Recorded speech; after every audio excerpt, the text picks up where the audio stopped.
श्रीमान भगवान सिंह जी परमार आप विराजमान हैं मेरे दाहिनी ओर, और आप में मानव मूल जिसको लेकर आप समाज के बीच में काम कर रहे हैं, आपका सेक्टर नौगांव में भी है, उनको समझा और उस काम को करने के लिए अपना जीवन पूरा लगा दिया। उसी काम के लिए एक मिशन बन गया। एक संस्कृत में श्लोक है, संप्रेरणात् संकल्पात् साहस क्रिया, यानी प्रेरणा के साथ, संकल्प के साथ, उद्देश्य के साथ इस काम को ने अपने जीवन का एक महत्वपूर्ण अंग मान लिया। पत्रकार है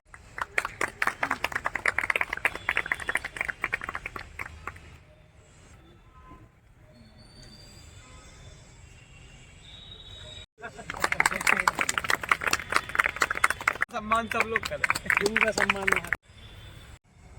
हमारे भाई यादव जी और हमारे जो कि पीएम ऊषा योजना के तहत 7 दिवसीय सेल्फ डिफेंस प्रोग्राम है। पीएम ऊषा योजना हायर एजुकेशन डिपार्टमेंट की एक महत्वपूर्ण योजना है। विश्व बैंक द्वारा ये संचालित है, पोषित है, और हमारे विश्वविद्यालय में करीब हमारे 29 डिपार्टमेंटों में अलग अलग गतिविधियां हम कर रहे हैं। इसके अलावा जिले में भी हम 2 प्रोजेक्ट 5 और 3 में भी हम ये प्रोग्राम कर रहे हैं। इसमें जिले के सारे कॉलेजेस में भी हम प्रोग्राम कर रहे हैं और लीड कॉलेज में भी हम प्रोग्राम कर रहे हैं। मध्य प्रदेश के करीब 42 कॉलेजों में ये प्रोग्राम चल रहे हैं। इसका उद्देश्य है कि छात्रों को शिक्षा के साथ साथ अवसर परख तकनीक का कौशल उनको सिखाया जाए। अन्य लोग सभी को मेरी बहुत बहुत शुभकामनाएं। आप किसी बेहतर काम में लगे हुए हैं। मैं अपनी बात को एक अटेंशन चाहूंगा, क्योंकि मैं इस विषय को थोड़ा डेप्थ में ले जाने का प्रयास करूंगा कि आखिर ये सेल्फ डिफेंस है क्या, और सेल्फ डिफेंस को हम कैसे देख सकते हैं। तो अभी तक हमें ऐसा लगता है कि हम सेल्फ डिफेंस को सिर्फ शरीर के रूप में देखते हैं, लेकिन हम थोड़ा सा आपको चेतना की यात्रा भी कराएंगे कि हम शरीर के अलावा चेतना भी है। तो चैतन्य में जब हम सेल्फ को देखेंगे और उसकी रक्षा को देखेंगे तो कैसा देखेंगे। तो अभी तो ये कहा जाता है कि हमें बाहरी व्यक्ति से रक्षा करना है, निश्चित है करना है, क्योंकि हमारे पास शरीर है तो हम शरीर की रक्षा करेंगे। लेकिन बुद्धि का जो पार्ट है उसकी तरफ मैं इशारा करना चाहूंगा कि आखिर ये सेल्फ डिफेंस है क्या, और आध्यात्मिक सेल्फ डिफेंस क्या कहलाएगी। आत्मरक्षा का वास्तविक मतलब क्या होगा, आध्यात्मिक मतलब क्या होगा। तो अभी आप देखिएगा कि जब भी हम शरीर के रूप में देखते हैं तो हम कहीं ना कहीं अभी चैतन्य के पार्ट को छोड़ देते हैं। लेकिन चूंकि मैं मानवीय मूल्य पर काम करता हूं, तो महत्वपूर्ण पार्ट क्या है। शरीर जाके किसी से लड़ रहा होता है या डिसीजन चैतन्य का होता है। आपको क्या लगता है, क्या लगता है, डिसीजन कौन करता है, शरीर करता है या सेल्फ करता है। सेल्फ करता है। तो अभी आप देखिएगा कि जो डिसीजन है वो हमारा कहां से हो रहा है, और डिसीजन में यदि हमें सारी शिक्षा, अभी हर देश को ये शिक्षा मिली हुई है कि हमें नेचुरल रिसोर्सेज लूटना है। क्या शिक्षा मिली हुई है। तो सारे देश नेचुरल रिसोर्सेज लूट रहे हैं, आदमी की ओर कोई ध्यान नहीं दे रहा। तो आदमी का मतलब यह है कि आदमी के लिए तो हथियार बनाने हैं। तो सभी देश किस काम में लगे हुए हैं, आदमी को समझाना है, आदमी को शिक्षा देना है, आदमी को मानवीय मूल्य से पारंगित करना है, उसके अलावा आदमी को संघर्ष में ले जाना है। तो विश्व की 90 सीमाओं पर युद्ध चलते रहना इस बात का प्रमाण है कि हम मानव में संघर्ष देख रहे हैं। घर में जाओ तो घर में भी हम गृह कलह देख रहे हैं। उसका महत्वपूर्ण कारण है हम स्वनियंत्रित नहीं है, हम मानवीय मूल्यों से युक्त नहीं है। तो ये जिस मानवीय मूल्य की शिक्षा की मैं बात कर रहा हूँ, ये भी शिक्षा का ही पार्ट है ये भी नई एजुकेशन पॉलिसी 2020 के तहत सारे देश के विश्वविद्यालयों में तकनीकी जो हमारे इंजीनियरिंग कॉलेजेस हैं, इसमें ये कहा गया है कि अभी तक हमने संसार को मटेरियल वर्ल्ड में देखा है, लेकिन हमने कभी चैतन्य वर्ल्ड में बहुत काम नहीं किया। तो अभी आप बहुत गौर से एक बयान सुनिएगा हमारे भारत के प्रधानमंत्री श्री नरेंद्र मोदी जी का, जिन्होंने अयोध्या पर एक बयान दिया है जो ज्यादातर मानवीय मूल्य की व्याख्या की बात करते हैं कि अभी तक हमने लॉर्ड मैकाले को स्वीकार किया और लॉर्ड मैकाले की शिक्षा को ज्यों का त्यों उतार दिया। तो हमारा हर आदमी क्या मांग रहा है? नौकरी मांग रहा है, और उसी मटेरियल वर्ल्ड की कामों के लिए हम कहीं ना कहीं गुलाम बनते जा रहे हैं। क्या बनते जा रहे हैं? और बनना क्या था हमको एक आत्मरक्षक बनना था। आत्मरक्षा का मतलब यह है कि मैं स्वयं से नियंत्रित हो जाऊं। क्या हो जाऊं? मैं अपनी आत्मा से नियंत्रित हो जाऊं, मैं अपनी संज्ञानशीलता से नियंत्रित होकर और संवेदनशीलता को संचालित करने लगूं। ये थोड़ा सा गहरा वर्ड है। मैं संज्ञानशीलता बोल रहा हूं कि मैं अपने ही ज्ञान से संचालित होने लगूं, अर्थात मैं अपने ही नियमों से संचालित होने लगूं, मैं अपने ही जीवन ज्ञान से संचालित होने लगूं। मुझे बाहर का अभी बाद में देखेंगे, पहले तो मैं स्वनियंत्रित हो जाऊं। आपने देखा होगा बच्चा जब छोटा होता है ना, तो अनुसरण करता है। अनुसरण, अनुकरण, आज्ञा पालन, अनुशासन और स्व अनुशासन। तो मैं स्व अनुशासित हो जाऊं, यह मानवीय मूल्य की शिक्षा कहती है, और यही आत्मरक्षा है। जब मैं मानवीय मूल्य की शिक्षा से पारंगत हो जाऊंगा तो मेरा चैतन्य, मेरी जो आत्मा है, उससे मेरा ही मन पहले क्या हो जाएगा? मेरा मन अब उसके नियंत्रण में आ जाएगा। किसके? मेरी ही आत्मा के नियंत्रण में आ जाएगा। अभी मन सभी का चंचल है, फ्री घूम रहा है, तो हम ही बहुत अच्छी अच्छी बात कर रहे हैं, लेकिन मौका लग जाता है तो हम ही चोरी भी कर लेते हैं। अगर कंट्रैक्टर पैसा भूल जाता है तो बड़ा खुश हो जाते हैं कि काश मेरे पास कंट्रैक्टर ना आए और मैं इस पैसे का कोई ना कोई उपयोग करूंगा। ऐसा चलता है कि नहीं चलता है? ये इसीलिए चलता है कि अभी मैं भी अंदर से पूरा नहीं पड़ा हूं। तो मानवीय मूल्य की शिक्षा कहती है कि अभी तक हमने मटेरियल वर्ल्ड में तो बहुत काम किया, लाखों लाखों इंजीनियर तैयार किए, हमने नेचुरल रिसोर्सेज के लूटने के माइनिंग इंजीनियर तैयार किए, हमने हथियार बनाने के इंजीनियर तैयार किए, लेकिन अब बारी है कि हम मानवीय मूल्यों से युक्त इंजीनियर तैयार करें। मानवता को जब हम समझ जाएंगे तो हम स्वनियंत्रित होंगे, हम अपने ही नियम में बंधे होंगे। अर्थात हम 3 नियमों में बंधे होंगे। एक तो हम अपने ही जीवन ज्ञान के नियम को समझ जाएंगे, अपने ही बौद्धिक नियम को समझ जाएंगे, अपनी आत्मा से हम अपने मन की क्रियाओं को संचालित करने लगेंगे। तो जो हमारा मन तितली की तरह भागता है वह स्वनियंत्रित होगा, स्व अनुशासित होगा, और इसी को हमने आत्मरक्षा नाम दिया है। तो मैं आत्मरक्षा का आध्यात्मिक पहलू देखूं तो फिर मेरे अंदर से जो रिजल्ट आएगा वो ये आएगा कि मैं धर्म को समझ पाऊंगा, मैं जो है सत्य को समझ पाऊंगा, और मैं मानव के संबंधों में न्याय कर पाऊंगा, और मानव प्रकृति संबंधों में भी मैं परस्पर पूरकता का निर्वाह कर पाऊंगा। अन्यथा अभी जिस प्रकार से मानवता की लगातार संघर्ष के कारण हम लगातार बैर का जो वातावरण बन रहा है विश्व के अंदर, इसको भारत ही एक ऐसा देश है जिसे नियंत्रित करना है। जब ये नियंत्रित होगा तो स्वनियंत्रण कहाँ जाएगा? स्वनियंत्रित परिवार में जाएगा। और हम एक ऐसे माता पिता बनना चाहेंगे जहां से हम देवतुल्य संतानों की स्थापना कर सकें। क्या कर सकें? उन्हें फिर हम ये नहीं सिखाएंगे कि तुम बेटा बहुत जल्दी ये कर लो और वो कर लो, बल्कि हम एक ऐसी संतान जो अखंड विश्व का सोच सके। जो किसका सोच सके? जो विकसित भारत 2047 बात कर रहा है, वो यह कह रहा है कि हमारा जो भारत है वो विश्व की अखंडता को लेकर, विश्व के आध्यात्म को लेकर सारे विश्व में इस बात का प्रचार करे, और यहाँ की जो युवा शक्ति है वो इस काम में लगे। हम रोजी रोटी से ऊपर उठकर जब तक हम भागीदारी नहीं करेंगे, जब तक कि हम दूसरे मनुष्य को अपने जैसा नहीं देख पाएंगे, तब तक हम विश्व में अपना जो विश्व गुरु होने का जो भारत का जो अपना एक किस्म से वो है, वो हम हासिल नहीं कर पाएंगे, अचीव नहीं कर पाएंगे।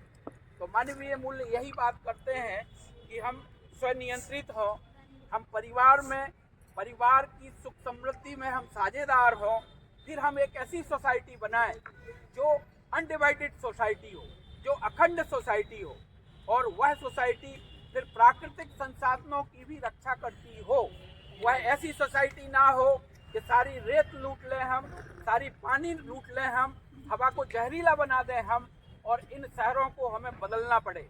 कल ही की बात है, दिल्ली को क्या शिफ्ट किया जाएगा क्योंकि वो कोहरे से ढक गई है, वहाँ हवा अब जहरीली हो गई है। क्या हमारे नेतागण वहीं सब बैठते हैं?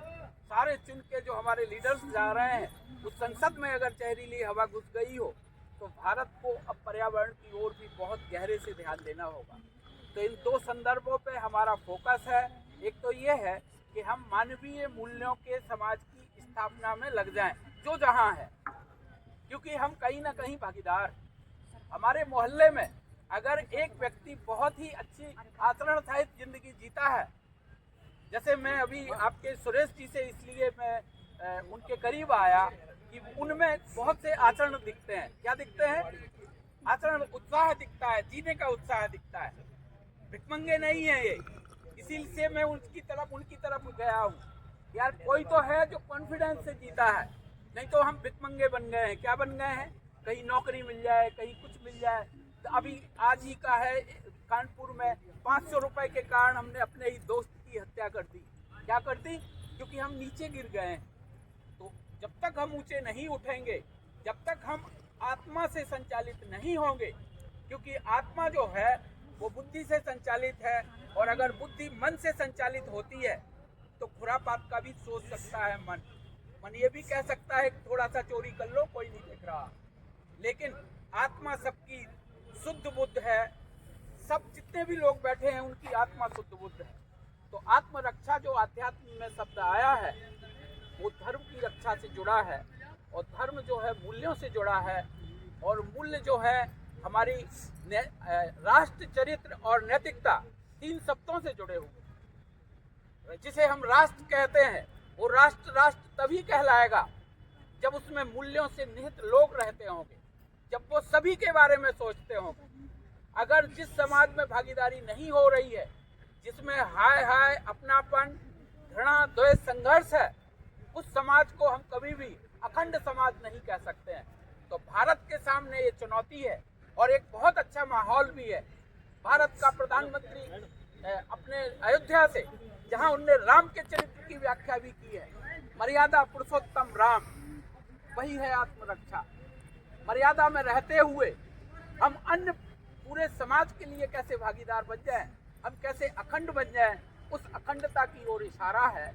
और हम दोनों हैं। अगर ये बात भी करें कि हमें ये वाली आत्मरक्षा भी नहीं करनी है, तो हमें ये वाली आत्मरक्षा भी करनी है। लेकिन पहले हमारा मन साफ शुद्ध हो, हमारी आत्मा शुद्ध बुद्ध हो, और शुद्ध बुद्ध होकर फिर हम सही न्याय कर पाएं। अभी हम गलत तरीके की परियोजनाएं विश्व बैंक से लेते रहेंगे, अन्य देशों से लेते रहेंगे, और हम उससे आत्मरक्षा यदि सीखेंगे तो भारत कभी भी अपने उच्चतम स्तर पर नहीं पहुंच सकता है। इसीलिए प्रधानमंत्री जी ने इशारा किया है कि 10 वर्षों के अंदर हम लॉर्ड मैकाले की शिक्षा नीति को उखाड़ के फेंक देंगे, जो शिक्षा सेल्फ की ओर इशारा करती हो, जिसमें हम जहां मानसिक स्वस्थ हों वहीं हम शारीरिक स्वस्थ भी हों। तो दोनों स्वस्थता से निर्मित जब हमारा बच्चे बच्चियां आएंगे, ऐसे बच्चियां जब अपनी संतानें पैदा करेंगे तो वो अखंड को समर्पित करेंगे। अभी कोई भी माता पिता अपने बच्चों को क्या भरण पोषण के अलावा ज़्यादातर क्या सिखा रहा है? ऐसे में कैसे बनेगा हमारा देश अखंड? एक तरफ हमारे सामने तकनीकी की चुनौतियां हैं, एक तरफ हमारे सामने एआई की चुनौतियां हैं। उन सब का अगर हमें मुकाबला करना है तो हमें जहां बौद्धिक मजबूत होना होगा, वहीं स्वनियंत्रित भी होना होगा, और वहीं हमें शरीर को पुष्ट बलशाली भी बना के रखना पड़ेगा, क्योंकि बीमार शरीर कुछ नहीं कर सकता। तो मैं दोनों बातों को जोड़ता हूँ। एक, मैं जो बात कर रहा हूँ वो पहले मानसिक स्वस्थता की बात कर रहा हूँ, दूसरा उतनी ही महत्वपूर्ण शारीरिक स्वस्थता है कि हम ऐसा भोजन करें, ऐसा हम वातावरण में रहें जिससे हम बीमार ना पड़ें। क्योंकि जब कोई दूसरा देश हम पर हावी होना चाहे, अटैक होना चाहे, तब हम शारीरिक रूप से भी मजबूत हों। तो ऐसी दोनों मजबूतियों की बात यहाँ हो रही है और उस मजबूती के साथ हम भी हैं। आज आप लोगों ने हमें इस कार्यक्रम में आमंत्रित किया। सबसे पहले तो मैं सुरेश जी का बहुत बहुत धन्यवाद देना चाहूँगा कि उनने हम लोगों की मानवीय मूल्य की शिक्षा को या आत्मरक्षा को मानसिक शिक्षा से जोड़ते हुए इस बात को रखने का हमें अवसर दिया। तो हम उनको थैंक्स बोलना चाहेंगे। इस विश्वविद्यालय के कुलगुरु जी कुशवाहा जी को, गौर साहब और हमारे महेंद्र भाई श्रीवास जी जो NSS का काम करते हैं। राष्ट्रीय सेवा योजना क्या है? तो एक बहुत बड़ी बात है कि समाज में सेवा का हिस्सा घट रहा है। हम सब माता पिता पर लगते जा रहे हैं, जो अपनी माँ को और बाप को नहीं छोड़ रहा स्टूडेंट। उनके साफ किए हुए कपड़े, उनका खाया हुआ खाना और उनका जगाया हुआ यहाँ आ रहा है। वो अभी राष्ट्र रक्षा को भूल जाए, कल से वो जागना शुरू करे। तो आत्मरक्षा एक जगह नहीं है, मुझे एक आत्मनिर्भर संतान बन के दिखाना है और वह आत्मनिर्भर संतान सारी चुनौतियों के साथ तकनीकी से युक्त, शरीर से युक्त, मानसिकता से युक्त होकर, अन्यथा हम विश्व में फाइट करते रहेंगे। हमने बहुत मुगलों को झेला है, हमने बहुत अंग्रेजों को झेला है, हमने बहुत चर्चाएं की हैं, लेकिन वो चर्चाएं कहीं सार्थक नहीं पहुंचेंगी जब तक कि हम अखंड भारत में अखंड संतानें तैयार नहीं करेंगे। तो आप सबसे हमारा बहुत शुभाशीष है कि आप अखंड बने, आप सार्वभौम व्यवस्था के भागीदार बने। आप भी कल के दिन रेत के ठेके लेके अगर इन पहाड़ों को नोचेंगे, इस धरती माता की गोद को उजाड़ेंगे, तो भारत अपने निश्चित लक्ष्य को प्राप्त नहीं कर पाएगा। और पूरा विश्व भारत की ओर देख रहा है, क्योंकि भारत में ही परिवार प्रणाली है, भारत में ही निभाने की क्षमता है। तो इन सब चीज़ों को हमें देखना होगा और आप सबने हमें यहाँ बुलाया जी, तो हम अपनी बात को यही पूरा करते हैं। हमें निश्चित समय मिला था, इसको हमने पूरा किया। नहीं कुछ और हो तो चलिए अब हम तकनीकी पर है, हमारे ऊपर तो थोपी गई है, हमारे ऊपर अन्य आताताइयों ने आके क्या किया? अलेक्जेंडर भारत आया, कभी कोई भारत आया और उसने भारत की अक्षुण्णता को, भारत के प्रणालियों को तोड़ने के लाखों प्रयास भारत में हुए हैं। अब वहाँ क्या होना चाहिए था, वो कहीं ना कहीं हमारा चूक गया। जो हमारा आध्यात्मिक भारत था, वो धीरे धीरे है ना, हम कहीं ना कहीं उस तरफ चले गए जो पाश्चात्य संस्कृति है। तो यह शिक्षा यह बात करती है कि हमें अपने ही मूल्य जगाना है। मूल्य हमको कहीं से लेने नहीं जाना है। जब भी हम मानव बने हैं, वह सारे सॉफ्टवेयर मेरे पास हैं जिनके जगाने की बात हो रही है और इसमें कोई, इस प्रकृति ने पक्षपात नहीं किया है। तो जब हम इन मूल्यों को जो स्थापित हैं लेकिन एक्टिवेट नहीं, तो हमें क्रिया के रूप में अपनी जीवन क्रियाओं को एक्टिवेट करना है। जीवन क्रियाओं को हम जैसे ही एक्टिवेट करेंगे कि एकदम से हम अपनी पहले मानसिकता को ठीक करेंगे। मेरे मन में जो विरोध चलता है, मेरे मन में जो दूसरे ने बुरा कर दिया, एक दुश्मनी को हम कई साल तक याद रखते हैं, लेकिन 10 साल की अच्छाइयों को हम याद नहीं रखते हैं, क्योंकि अभी हमारे जो ग्रहण करने की क्षमता है उसमें विरोध भरा हुआ है। उस सॉफ्टवेयर को हमें निकाल करके वहाँ संबंध स्थापित करना पड़ेगा। तो आप ऐसे हो जाएंगे जैसे हम लोग हो गए हैं। पहले कोई गाली देता था तो लगता था इसको पीटो, आज गाली देने वाले पर हंसी आती है और लगता है कि इसके साथ कुछ बैठो, ये परेशान लग रहा है, इसको मेरी जरूरत है। तो शिफ्टिंग होगी, कहाँ शिफ्टिंग होगी? एक तो सबसे पहले संबंध, विरोध जो है संबंध में बदल जाएगा। दूसरा, जो अव्यवस्था है, अभी हमें लगता है सब हाय मचा हुआ है, लेकिन एक जो प्रकृति की व्यवस्था है 99.99% बनी हुई है। हवा अपने समय पे चलती है, सूरज अपने समय पे उगता है, शरीर अपने समय पे खाना पचाता है, भूख अपने समय पे लगती है, हृदय काम कर ही रहा होता है। इस सारी व्यवस्था को जब हम समझने जाएंगे तो लगेगा कि 99.99% हमें सब कुछ मिला हुआ है। 1% काम कहाँ करना है? हमें अपने ही मूल्यों पर काम करना है। जो हमारे अंदर स्थापित मूल्य हैं, विश्वास का मूल्य, स्नेह का मूल्य, प्रेम का मूल्य, श्रद्धा का मूल्य, गौरव का मूल्य, वो कहीं खो गए हैं। क्या हो गया है। इसीलिए हमें हर मानव विरोधी दिखता है। रोज 10-20 डेड बॉडी छतरपुर जिले से उठना, और वो भी अपनी ही जातियों की, अपने ही परिवारों की, इस बात का प्रमाण है कि मूल्य कहीं खो गए हैं। उन खोए हुए मूल्यों को जैसे जैसे हम जगाएंगे, वैसे वैसे हम स्व अनुशासित होते जाएंगे, और स्व अनुशासित इंसान ही अन्य इंसानों को जगाने का काम करेगा।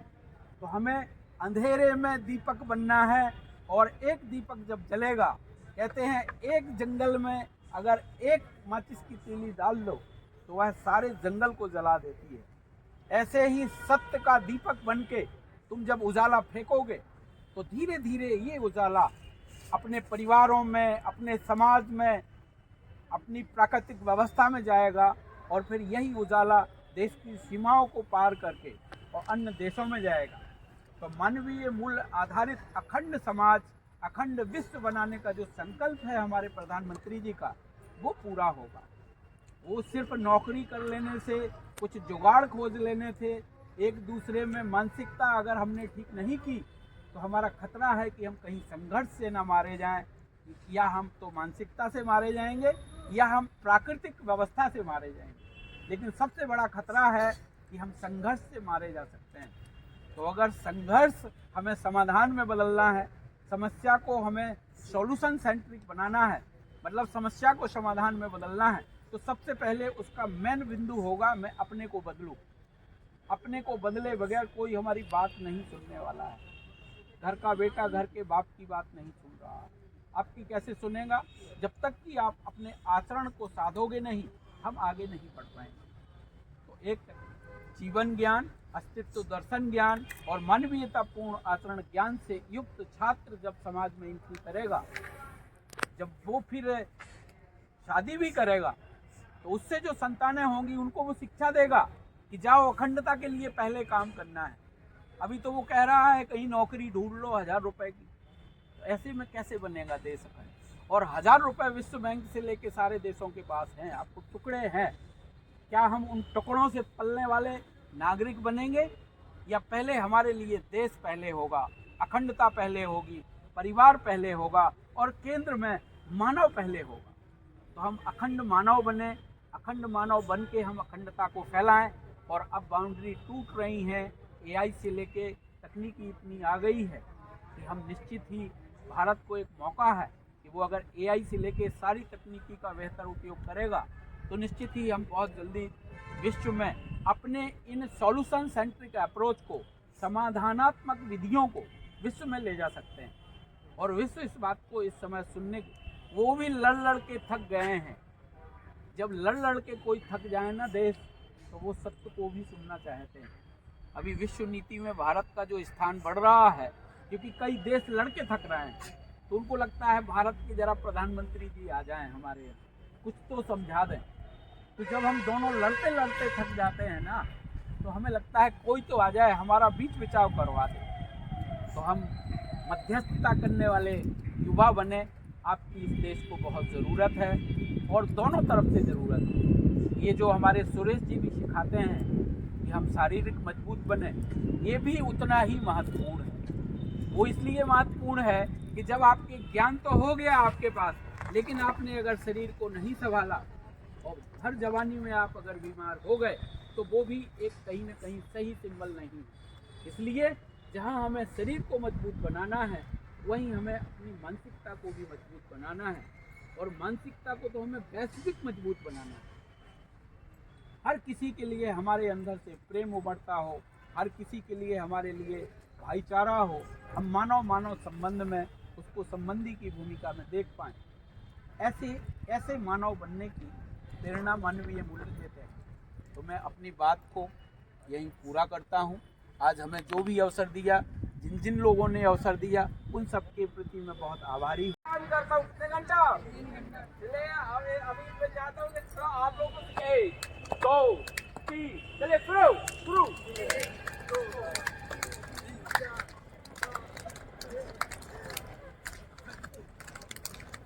बस फिर बाजू हाथ ऊपर, ताली। अब करना हमको महायोग। पेट फैला लीजिए, हाथ कर लीजिए। ये आराम से बाएं से दायां ऐसी 10 बार करना है। 1 2 3 4 5 2 3 4 5 6 7 8 9 10 बाजू पे हम लोग धीरे और साथ में सीखेंगे। हाँ! पूरा पैर बराबर रहेगा, बाजू में हाथ हाँ! और फ्री फाइट चलाने पैर आगे रहेगा, हाथ सामने रहेगा। कि दुश्मन को भी मारना है तो वो काम करते हैं अपन काम। तो अपन उसको अभी पोजीशन क्या है? नास्का नास्का नास्का नास्का यानी नाक यानी घोड़े की नहीं, हाथी की नहीं, सिंगी की तो कभी नहीं बली है, सब बकरे के बच्चे की। इस संसार में कमजोर को कोई नहीं पूछता, जो भी आएगा तो चाटा देके चला जाएगा। इसलिए अपने आप को पहचानो, की शक्ति को पहचानो। इसलिए अपने साहस के साथ आराम से बोले नास्का पैर फैला लीजिए गुरु जी। नास्का नास्का नास्का नास्का इसके संस्कृत में बोलते नास्का यानी नाक, सूर्य के नहीं हटता नास्का सूर्य। बहुत सुंदर। यही कहना चाहूँगा कि आज बुंदेलखंड छत्तीसगढ़ विश्वविद्यालय के स्टेडियम में मेरा आना हुआ और सुरेश कुमार यादव जी के माध्यम से मैं यहाँ आया हूँ। तो अभी इस पर सेल्फ डिफेंस या आत्मरक्षा पर एक प्रशिक्षण चल रहा है, जिसमें मुझे भी अपनी बात रखने का एक अवसर मिला, जिसमें मैंने इसे मानवीय मूल्यों से जोड़ते हुए अपनी बात रखी।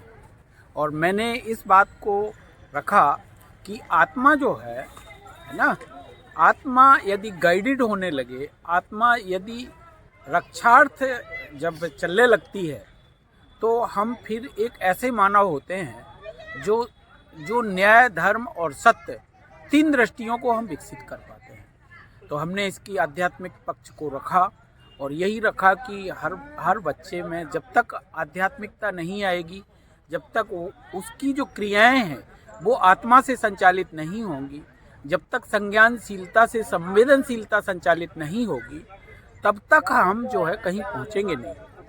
तो यहाँ हमने उसको जोड़ते हुए अपनी बात को करीब 30 मिनट रखा और बच्चों ने उसे सुना। तो मेरा यही कहना है कि हम जब भागीदारी करेंगे समाज में, जब हम अखंड बनेंगे, तभी हम अखंड विश्व की कल्पना को साकार कर पाएंगे। तो हर बच्चे में समाज के प्रति भागीदारी बढ़े, उसकी गहराई बढ़े, इसी बात को हमने यहाँ रखा। आज इन लोगों ने मुझे आमंत्रित किया, इसके लिए मेरी बहुत बधाई और शुभकामनाएं। सुरेश जी के काम को देखा भी है और सीखने का प्रयास भी किया है। निश्चित ही जितनी निष्ठा के साथ ये शारीरिक शिक्षा का काम कर रहे हैं, ये सभी के लिए बहुत ही उत्साहवर्धक है और सभी लोग सीखते हैं। इनके जीवन में जो उत्साह है, उस उत्साह का भाव जो है वो सभी में जाता है। तो सुरेश कुमार जी को पुनः मेरी शुभकामनाएं। अजय यादव जी के जो है वो भी इसमें शामिल हुए विशिष्ट अतिथि के रूप में, और मीडिया का काम उनने किया, तो उनको भी मेरी बहुत बहुत शुभकामनाएं। अपना देखा होगा आपने, राजा सतसाल बुंदेलखंड विश्वविद्यालय में 7 दिवसीय आत्मरक्षा प्रशिक्षण कैंप चल रहा है। मैं इसका कोच हूँ। मेरा नाम सुरेश कुमार यादव है और हमारे आदरणीय सम्मानीय श्री भगवान सिंह जी परमार जी को आज सम्मान के साथ, स्वागत के साथ उनको आमंत्रण किया गया था। वो आए, उनने सभी बच्चों को आत्मरक्षा, आत्मसम्मान, आत्मज्ञान, इन तीनों का बोध कराते हुए बच्चों को संबोधित किया और उनको बताया कि वास्तव में मानव मूल के साथ आत्मरक्षा कैसे हो सकती है और कैसे करना चाहिए, उसके क्या उपाय हो सकते हैं। सब प्रकार का उद्बोधन देते हुए उन्हें देश, समाज, राष्ट्र, संस्कृति और आज समाज के बीच जो कुरीतियां फैल रही हैं उनको समावेश कैसे करना चाहिए, इन सभी प्रकार का उन्होंने उद्बोधन दिया बच्चों को। ऐसे आदरणीय सम्मानीय ऐसे गुरुजी आए, हम सब बच्चों का मार्गदर्शन किया, हमको बहुत अच्छा लगा। यही कहना चाहते हैं कि इनका हमेशा हम सबको मार्गदर्शन मिलता रहेगा, जिससे हम इसको और आगे बढ़ा सकते हैं।